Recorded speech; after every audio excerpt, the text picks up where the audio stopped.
process. Change is a part of that. Sometimes you have to let go of something to get a new something, and that's okay too. So welcome back, Wolfpack fans. I'm Marcy Bullock. I am your host for Engineering Pack Pod, and I am delighted today that we have an industrial organizational psychologist, Dr. Wanda Pemberton, who is going to talk to us about change, uncertainty, feeling stuck, burnout. She has over 20 years experience working in the STEM fields at the EPA and various organizations. And I'm going to call you Dr. P because you worked hard for that, doctor. Welcome. Thank you. Thank you so much for having me. It's a pleasure to be here, and I look forward to the conversation. We're going to jump right in today and have you talk a little bit about your background. Maybe start in with a little bit of that elevator pitch. What got you to where you are today and what you're passionate about, Wanda? So thank you for that. I'm passionate about helping people amplify their awesome at work. I began my federal career back in 1988, a long time ago. I have a bachelor's degree in sociology, so I'm a liberal arts student. I did not graduate from NC State. Don't hold that against me. I think all of the ACC is awesome and amazing. I have an MBA, and I also have a PhD in IO psychology. I care about how work works. And so my journey from a petty cash clerk to an associate in the immediate office of my director has been an interesting and winding one. So each layer taught me something about myself, how to be resilient, how to recalibrate, how to restart, how to step back, how to rest, how to take accountability, and also how to create an exit strategy. Sometimes the issue isn't you, and sometimes it is. So as we get further into the conversation, I look forward to sharing more about my journey. I wonder what you mean by amplify. They're awesome. That is such a wonderful phrase. Could you elaborate? So I have had the opportunity to work around a lot of introverts. And sometimes introverts show up, they're very thoughtful, very kind, very sharp, but they're not necessarily the loudest person in the room. And so at work, if you're interested in an opportunity and you think that people know what you're bringing to the table, but you're not intentional about elevating that, about asking for attention, asking for time, asking for the opportunity, demonstrating your thoughts in the form of a graph or a report or a speech or something that raises you up just a little bit so that people who don't see you routinely can learn a little something about you that might add value to the process. So when I say amplify, I mean authentically, strategically, place yourself in a position for greater visibility so that you can get the thing that you desire to have at work. Authentically and strategically. Let's bold, underline, all caps those two words, and have you expand on how one does a strategic amplification. My goodness. So first, you have to be a student of your craft. Whatever it is that you're doing, be sugar sharp at your task. You also need to be a student of your environment. And by that I mean understanding the dynamics in your office. What does your manager need? What are the gaps? In this season, a lot of organizations, including the one that I'm a part of, and I should have a disclaimer, the views that I express on this podcast are my own. I'm not representing my agency at all, just to be clear. But in spaces, local, federal, state government, private sector, there's been a lot of shifts. And so that creates disruption and sadness because there's loss, but it also creates a space for opportunity. When you look around the landscape of where you work, what's missing? What's the thing that would make the work better that you can do? And what's the thing that you can do that you want to do? Now, I know how to make an Excel spreadsheet. It makes me sad inside every time I have to do it. That's not my deal. That's not my ministry. So I would never seek an opportunity that had that as the first line item. We need someone who excels at Excel because I'm not going to position myself for success. It's incongruent to do something that is out of alignment with how you feel inside. So to the extent possible, figure out what it is that you want to do with the gifts that you have, and then create a path forward that honors those things to your best ability. So the gifts that you have, this is a great question that many students are struggling with. They compare themselves to other. We know that is a trap. How would a student actually uncover their gifts and then use them in the world? That's an excellent question. And there's a quote, I think maybe Teddy Roosevelt may have said it, comparison is the thief of joy. Understanding that what you have is enough, even though you're a student and you're developing and acquiring new skills, who you are at your core is enough. And the idea is to figure out what your gifts are so you can work in that lane and not opposite of that. We all were created for a purpose. So, one of the things you can do is take an assessment. Clifton Strengths is one instrument that's really helpful. It lines out, probably you could look at your top 5, but I believe there are 34 elements that you can look at, and it gives you a perspective based on how you answer the questions. Of course, an assessment is only as good as the information that you put into it. So it's not something to do in the 15 minutes between classes, but maybe on a Saturday afternoon when you have an hour to think through the questions and answer them honestly. It's not a pass fail, it's just a snapshot of who you are inside. You can also go more organic and ask your trusted advisors, meaning the people who can be honest with you and provide constructive criticism, and also identify some of your blind spots. Hey, you're great at this.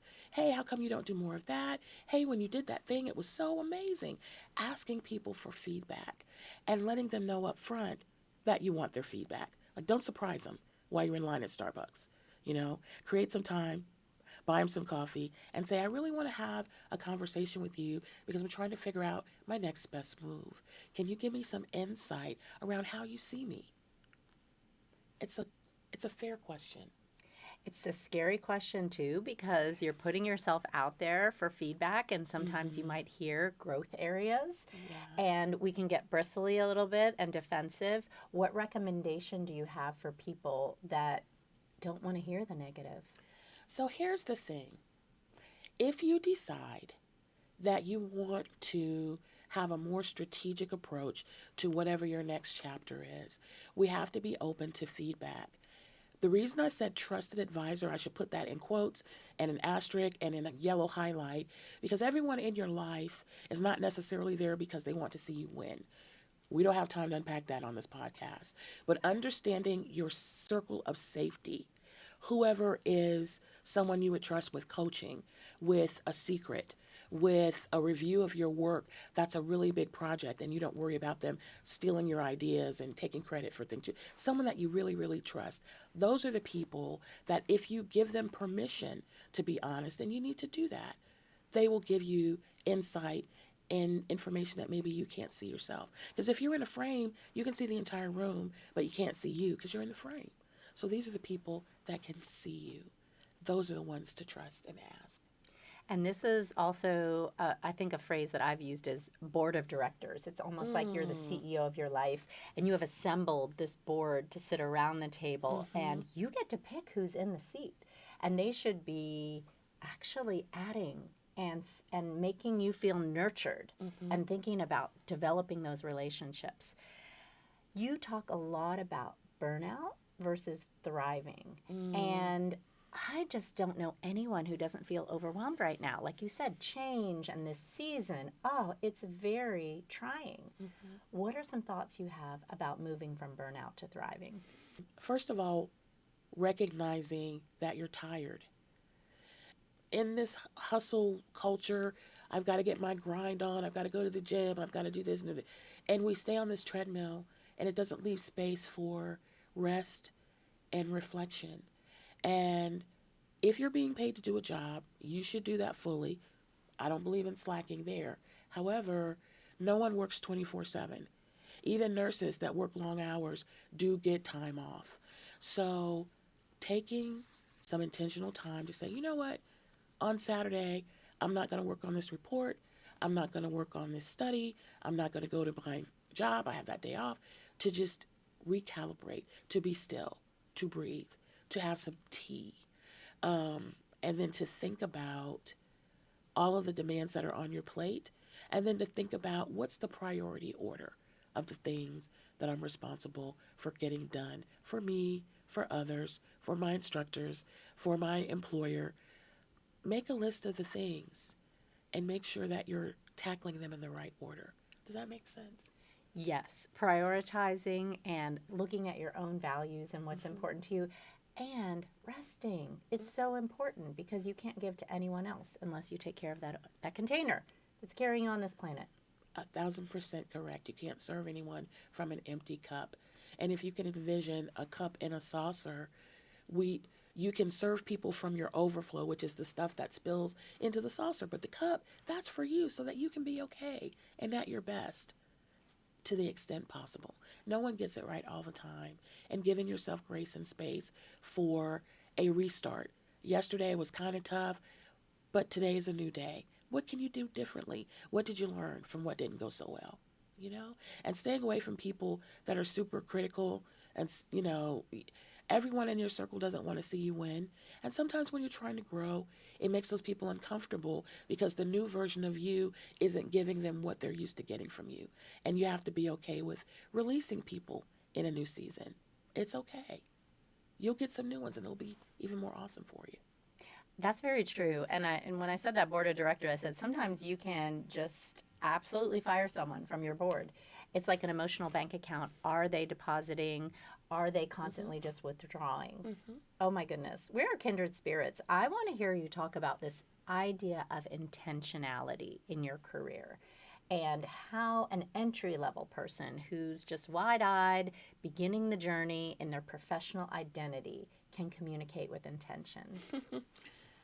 Oh gosh, that's a powerful question. And what I will say, I didn't come to that revelation early. I was a person who, if you give me an assignment, I'll do the assignment. Whatever it is, I'll get it done. But sometimes showing up is not quite enough. And I had to decide whether or not that was a job that I wanted to keep or whether or not I needed an exit strategy. So for me, the shift came from a pain point. I had applied for a position that looked a lot like the job description that I had, and they selected someone else, which happens. Sometimes it's not your turn. But I went to the hiring official to ask for feedback. You didn't select me for this position. I understand that. What can I do differently? Because I really want to be successful in this place. And he gave me an answer. I don't know. Can y'all see me? This is what he did. He did this. He leaned back in his chair. And he said, it was a tough decision because everybody was the same. And I knew in that moment, I was so disappointed because that wasn't true. Because I knew some of the other people who had applied for that particular opportunity. And in that moment, I had to make a decision. Do I want to stay here where I'm not getting information that I know is truthful? Or do I want to figure out how I can take what I have, my skills, my energy, my notebook, my favorite pen, and figure out another place where maybe I would be celebrated and not tolerated? And so that took a lot of courage because I had been in that position probably in that office on an 11-year period. And so familiarity makes it hard to release things that might be a little toxic, might be a little non nurturing. But I made a decision to take a chance. And I applied for something, and 17 other people applied for that something, and they picked me. And that was powerful. That let me know it's okay to make a leap, and I'll figure it out once I get there, but I'm going over there. And you had this exit strategy and this phrase you just used, Dr. P, which was being celebrated or being tolerated. Hmm.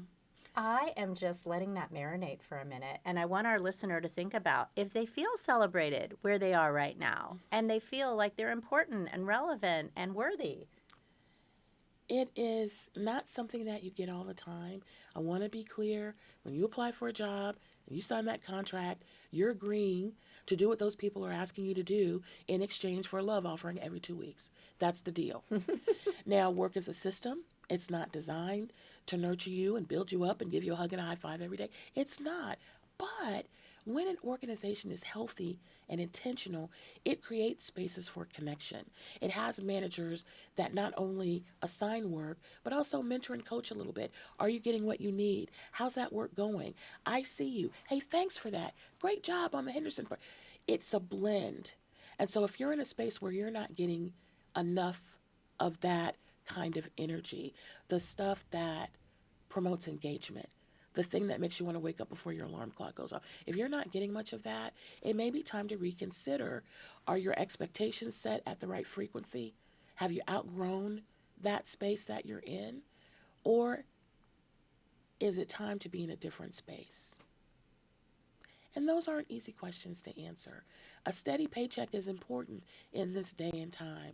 And I will also say, before I made the decision to leave, I got a part-time job. So from 9 to 5, I was in that space, in that finance office doing what I needed to do. But from 5 to 9, I was a member of the CDC National AIDS Hotline.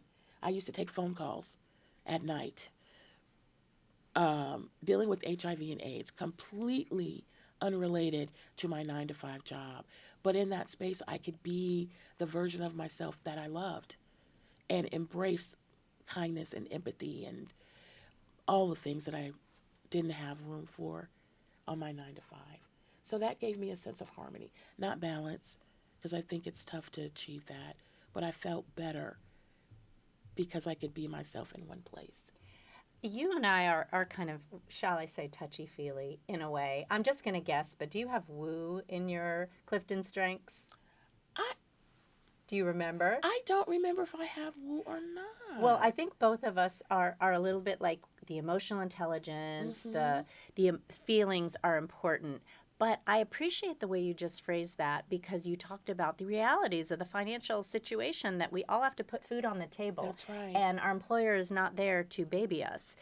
And we're humans and we're not AI bots. So, as someone is beginning this journey into the professional identity and thinking about their vision for what they want to create in their life, what would be your top tips? Yeah. So from a career perspective, I recognize this is the School of Engineering. So that means a STEM environment, science, technology, engineering, mathematics. Generally, those are not the soft and fuzzy spaces. So being able to determine, what do I need to be successful? What do I need to heighten my sharpness at work? How do I need to be a student, not only of my environment, but of my supervisor? What do they need? How do they communicate? And what do I want to do with that information to create a blueprint and a roadmap to navigate the space that I'm in more successfully? How will I define success? You can't Google that answer.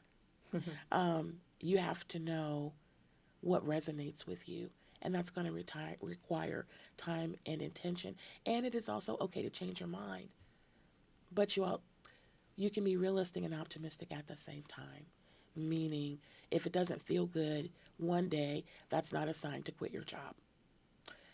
If it doesn't feel good 3 months in a row, in the absence of other chaos and confusion, that might not be a sign that you need to quit, but you might need to take a break or reevaluate what it is that you're being asked to do with your gifts. Are there other people on your job that are doing the thing that you might want to do? Consider an information interview. Hey, I noticed you're doing the da-da-da. How long did it take you to do that? How did you learn how to do that? Where did you get your training? Could I shadow you? Could I buy you a cup of coffee? Could we talk for 30 minutes and then take 28 so they'll trust you with good time management? Ask questions and become your own case study, and then look at the data. Engineers love data. They love data. This is really helpful. So as you are thinking about the final words of wisdom that you want to share, you've dropped so many wonderful nuggets today with a person. Let's I think about these two words, struggling versus suffering, because a lot of times getting a graduate degree is a struggle. But you, like you said, if you're one day, oh, that was really tough, but you are suffering day after day, and your mental health is really taking a toll. I want to hear your thoughts on that. So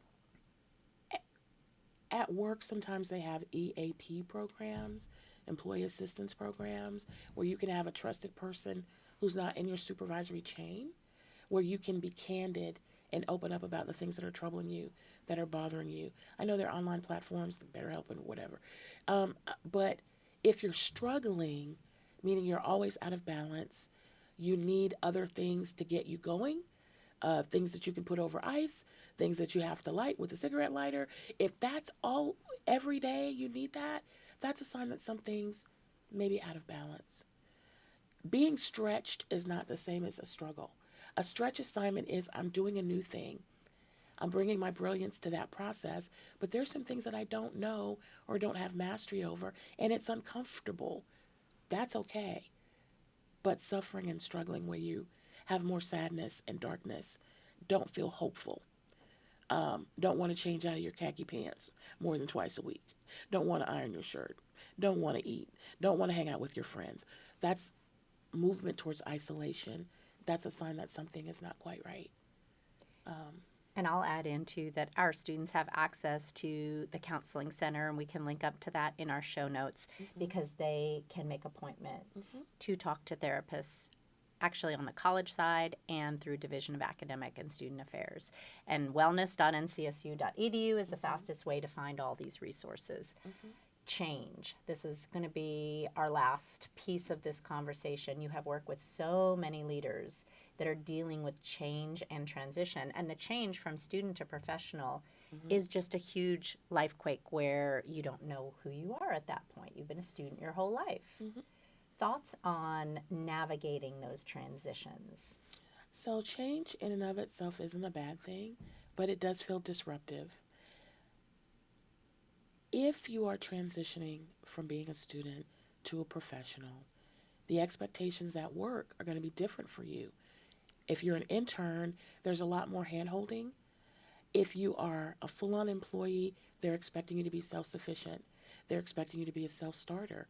They're not expecting you to know everything, but they are expecting you to ask questions. So deciding how you want to approach that is very much like project management. You get an assignment, you ask clarifying questions, you make a note of that, you have check-in times and milestones where you circle back with your manager to say, this is the direction in which I'm moving. Am I hitting the right notes with you? Is this still what you want? May I share some of the draft with you to make sure that we're still on track? So you're owning your part. You can't make someone else like you or love you or be enamored with you. They may not have been excited since the day you interviewed and they welcomed you on board. That part's okay. Stay focused on your assignment. Make sure that you are fully present and intentional and inquisitive and showing up from a place of curiosity and not offense. Sometimes when we get our feelings hurt, it's hard to be objective. And so I would say, don't get in your feelings. Get curious. If something's not going quite right, ask thoughtful questions.